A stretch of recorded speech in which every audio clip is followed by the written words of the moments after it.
Fala galera, muito bem-vindos ao canal Reação Rubro-Negra. Nesse vídeo nós vamos conferir aqui um conteúdo da ESPN, né, com a reportagem sobre o jogo entre São Paulo e Flamengo.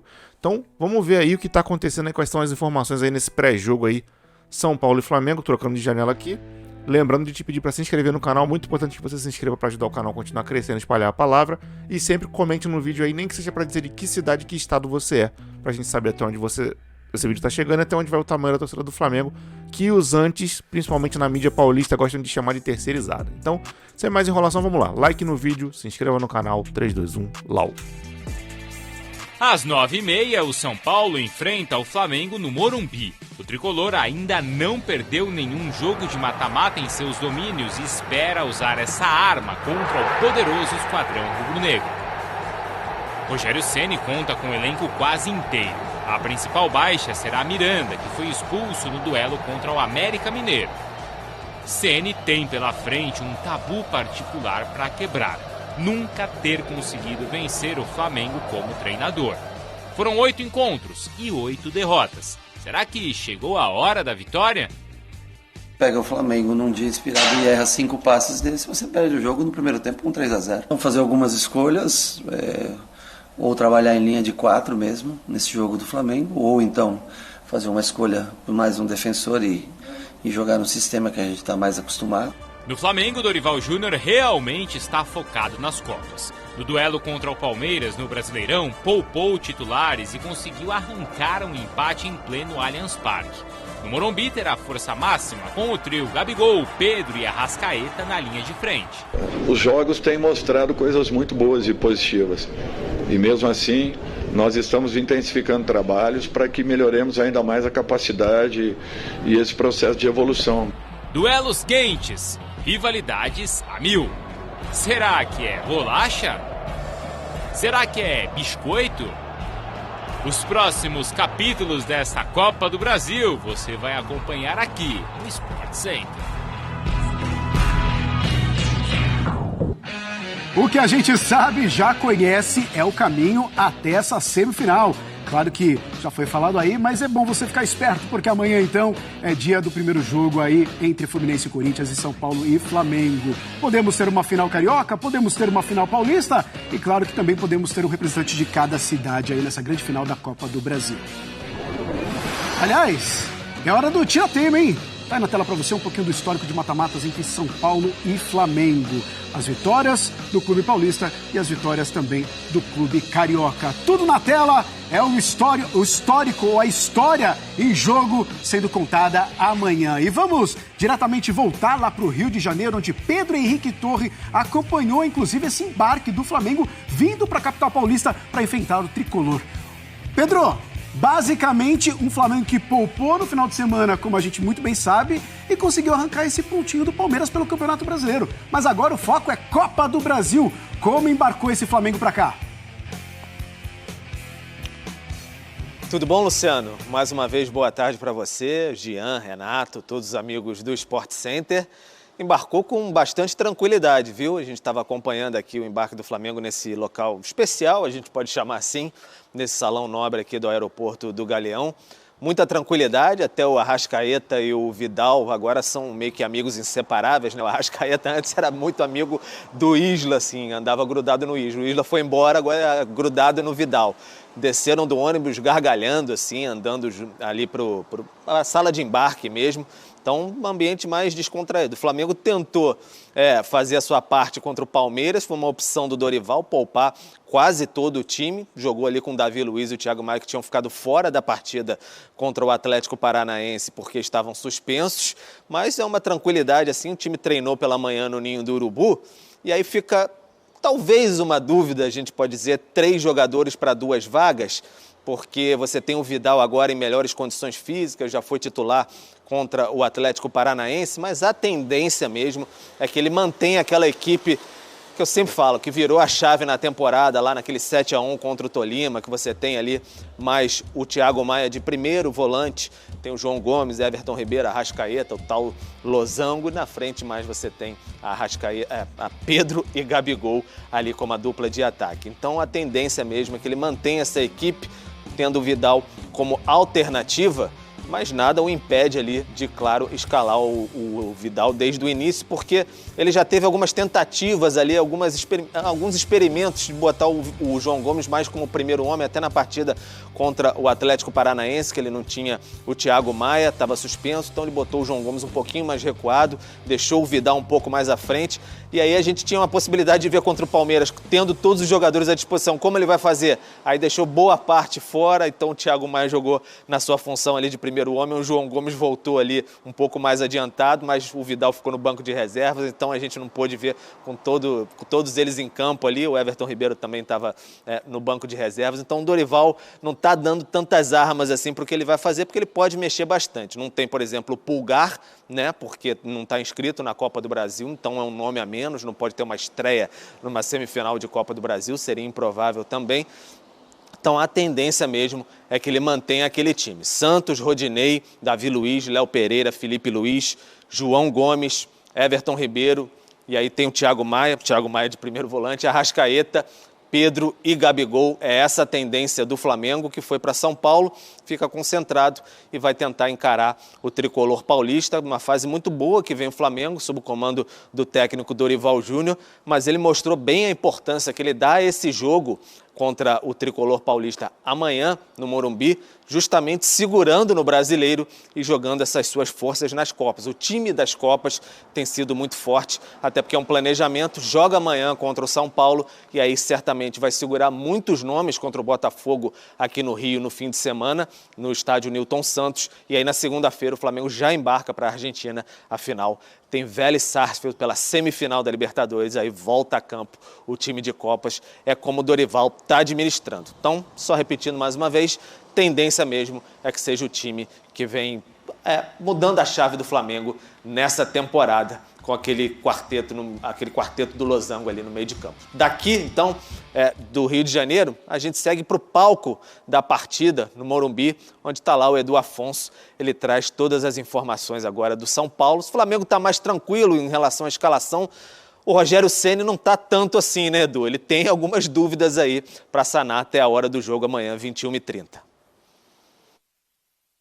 É isso, Pedro, tudo bem com você? Exatamente, diferentemente do Flamengo, o time está acabando um treino agora lá no CT da Barra Funda e aí o Rogério, neste treino, está definindo até o esquema tático. O São Paulo vem jogando com 3 zagueiros, eventualmente, casualmente, em algumas partidas, alguma mudança no decorrer do jogo, mas tem jogado com 3 zagueiros quase todas as partidas da temporada. Quando não tem zagueiros, ele improvisa, até o Rafinha tem feito o papel de terceiro zagueiro. Mas na coletiva do final de semana, após a derrota para o Santos, o São Paulo e o Rogério, ambos levantaram a hipótese. Será que muda taticamente para um jogo deste tamanho? O Rogério não descartou jogar com uma linha de 4. E aí a gente tem que explicar por que isso está acontecendo. Está acontecendo porque um titular está fora desta primeira semifinal. Miranda foi expulso contra o América Mineiro na semana passada no Independência, vai cumprir suspensão.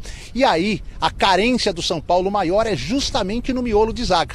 Tem o Diego, que vai jogar, foi poupado domingo. Tem o Léo, que vai jogar, também foi poupado, mas não tem um terceiro zagueiro. O Ferrarese, que estreou, não está inscrito na Copa do Brasil. Tem 2 garotos, Luizão e Beraldo. Luizão até com problemas de renovação do seu contrato. Se atuar com 3 zagueiros, o Luizão, o jovem Luizão que veio da base, é a opção. Se jogar com linha de 4, aí o São Paulo pode ter o Igor Vinícius e o Reinaldo nas alas, o Diego e o Léo, e vai aparecer mais um jogador de marcação de meio de campo, que pode ser o Pablo Maia ao lado do Gabriel Neves. Nestor, que foi poupado, também deve jogar, e fica uma outra dúvida na composição de meio de campo. Igor Gomes, que jogou 90 minutos contra o Santos, ou o Patrick. E no ataque, talvez aí o setor que não haja dúvida nenhuma do Rogério, Luciano e Caleri, a dupla de artilheiros na temporada, deve ser a dupla escalada pelo técnico do São Paulo. Você falou sobre Copas, o São Paulo também está dando prioridade às Copas, é semifinalista da Sul-Americana, semifinalista da Copa do Brasil, no Brasileiro está mal posicionado, 12º lugar. Se o grande objetivo é um título, estar na próxima Conmebol Libertadores através das Copas também passa a ser objetivo da equipe do São Paulo. E para isso terá casa cheia. 40 mil pessoas aqui no Morumbi, por enquanto com expectativa de 55 mil ingressos vendidos até amanhã na hora do jogo. cabe em 64, 65, praticamente lotado o Morumbi, se essa expectativa se confirmar, mesmo com aumento grande do preço dos ingressos. Bem, Rogério Ceni, na entrevista contra o Santos, deu mais uma dica. E uma dica que o torcedor de São Paulo deve esperar. Errar contra o Flamengo é diferente de errar contra o Santos. Se errar passes, como errou contra o Santos no primeiro tempo, o duelo se define aqui mesmo do Morumbi, a favor dos cariocas. É ou não é, Rogério? Que nós não podíamos errar tanto como nós erramos. Nós com 20 minutos nós tínhamos um mesmo jogador errado 5 passes. Você pega o Flamengo num dia inspirado e erra 5 passes desse, você perde o jogo no primeiro tempo com 3-0. Não pode atravessar passes assim, a esmo, assim como não podemos. Vamos fazer algumas escolhas, ou trabalhar em linha de 4 mesmo, nesse jogo do Flamengo, ou então fazer uma escolha por mais um defensor e jogar no sistema que a gente está mais acostumado. Bem, o Rogério sabe muito bem o que é tomar 3, 4 gols do Flamengo. Recentemente tomou 4-0 aqui no Morumbi. O Caleri foi expulso no começo? Foi, com 10 minutos. Mas já estava 2-0 para o Flamengo. Terminou 4. O último jogo aqui no Morumbi, 2-0 Flamengo. O Flamengo colocou os titulares, alguns só no segundo tempo. O retrospecto do Rogério Ceni contra o Flamengo é terrível. 8 jogos, nenhuma vitória. 4 pelo São Paulo, 3 pelo Fortaleza, 1 pelo Cruzeiro. Nunca ganhou do Flamengo. Ganhou muito com o Flamengo, mas nunca ganhou do Flamengo. E esse ganhou muito com o Flamengo sugere que a gente suba uma tela agora, uma tela bem explicativa e por uma coincidência dos dois técnicos. Dorival Júnior, em 2017 e 2018, foi técnico do São Paulo, não conquistou nenhum título, mas teve 51,7% de aproveitamento. Seu maior feito foi, nesses 8 meses, livrar o São Paulo do rebaixamento na disputa do Campeonato Brasileiro de 2017. Caiu aí com 40 jogos, com 11 empates, 12 derrotas e teve 17 vitórias. Rogério Ceni também dirigiu o Flamengo, mais recentemente, 2020 e 2021. Conquistou 3 títulos, Supercopa do Brasil, conquistou o Campeonato Brasileiro da Série A e o Campeonato Carioca. Teve um aproveitamento muito melhor, teve um aproveitamento de 61,8%. Em 48 jogos, 26 vitórias. Mas essa coincidência é bem bacana, cada um só durou 8 meses no adversário desta quarta-feira. É ou não é, Luciano? É no mínimo interessante, é mais uma pitada ali, mais um temperinho, viu, Edu? Nesse duelo aí de semifinal da Copa do Brasil entre São Paulo e Flamengo. Esse é o primeiro jogo que a gente vai ter aqui no Morumbi. Renato, Jean. Renato, a gente tá vendo um Flamengo que estava agora aqui em São Paulo, enfrentando outra equipe, que é o Palmeiras. E a gente fala que conseguiu arrancar um pontinho ali, porque estava com o time praticamente, um time bem alterado ali. Claro que é um time muito forte, a gente pega um ataque ali com o Everton Cebolinha, com o Marinho, é um time bastante forte, mas é um time bem diferente desse Flamengo que vai visitar o São Paulo, dando prioridade para as Copas, os dois times. Bem diferente, e mesmo sendo diferente, para mim, o Flamengo fez, por exemplo, um primeiro tempo muito forte, muito bom no Allianz Parque.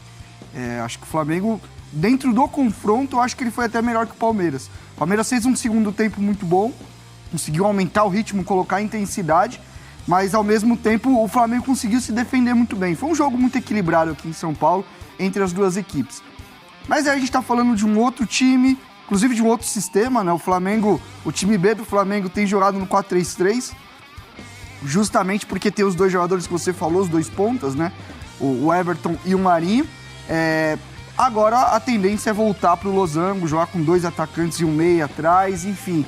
É um Flamengo muito forte, estou muito curioso para ver a questão estratégica da partida, o que o Rogério vai fazer, principalmente. O Flamengo, eu acho que vai tentar jogar o jogo dele como joga em qualquer lugar que vai.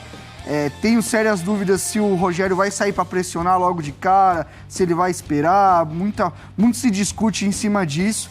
Mas é um jogo que eu vejo realmente o Flamengo não só melhor como equipe e tecnicamente, individualmente muito melhor, mas num momento mais consistente, mais sólido dentro do que se propõe a fazer. No caso do São Paulo, é uma temporada de muito desequilíbrio, né? De ajusta aqui, ajusta ali, Rogério em vários momentos mais sobrevivendo do que criando coisas, escalando o que dá. Até por isso acho que é um confronto desigual. Só que a gente está falando de um confronto de mata-mata, onde essas forças elas se equilibram um pouco mais. Acho que o São Paulo pode sim fazer um jogo duro contra o Flamengo, mas vejo o Flamengo melhor.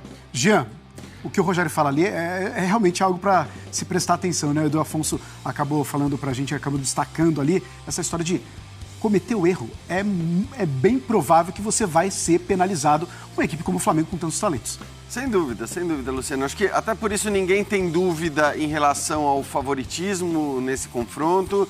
Ninguém tem dúvida em relação a como o Flamengo vai jogar, como o Renato estava falando, o Flamengo com o seu time titular vai jogar da maneira que vem jogando.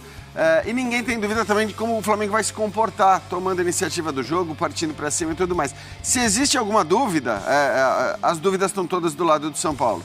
Então, o próprio Ceni deixou claro ter uma dúvida em relação à formação, se ele vai colocar ou não o terceiro zagueiro, porque aí também a avaliação é muito do ponto de vista do técnico de saber, cara, esse jogador, né, jovem, para uma partida como essa, pesada, vale a pena? Quer dizer, ele conhece melhor do que qualquer um, o Luizão, para saber se ele vai ter condições ou não de fazer o papel do terceiro zagueiro. Independentemente da formação tática, independentemente de jogar com a linha de 5 atrás, porque eu acho que com 3 zagueiros vai ser uma linha de 5, ou de jogar com a linha de 4, a questão é que o São Paulo, eu acho pelo menos, embora tenha sido e venha sendo um time que ataca, que pressiona, que toma iniciativa, inclusive foi assim contra o Palmeiras nos confrontos que fez no Morumbi, eu acho que, até pelo que o Ceni falou, vai ser um São Paulo talvez um pouquinho diferente. E eu acho que tem que ser. Essa é a minha opinião, porque você tem muita qualidade do outro lado, porque você tem este problema, entre aspas, que o Ceni citou, que é, se você errar 2 ou 3 passes como o time errou contra o Santos, o Flamengo pode já matar o confronto. O Flamengo não é o Santos, o Flamengo não é o América, o Flamengo não é o Atlético Goianiense que o São Paulo vai enfrentar na semifinal da Sul-Americana. O Flamengo requer cuidados diferentes e por isso eu imagino que, apesar de jogar em casa, o São Paulo vai ter uma postura até diferente da que a gente tem visto no Morumbi. Com certeza a expectativa para essa partida é gigantesca, tanto do lado flamenguista quanto do lado São Paulino. Vamos fazer o seguinte, porque tem um outro confronto também entre paulistas e cariocas, mas é assunto para depois do intervalo. Bom, deixa aí nos comentários o que você está esperando para essa partida de hoje entre São Paulo e Flamengo no Morumbi. Eu tô confiante numa vitória do Flamengo, eu acho que o Flamengo tá vivendo um bom momento, nosso time tá bem acertadinho, o professor Dorival tá botando o time em ordem aí, e como ele já poupou jogadores contra o Palmeiras, eu imagino realmente que nós vamos aí hoje à noite com a força máxima, com o melhor time possível de o Flamengo jogar.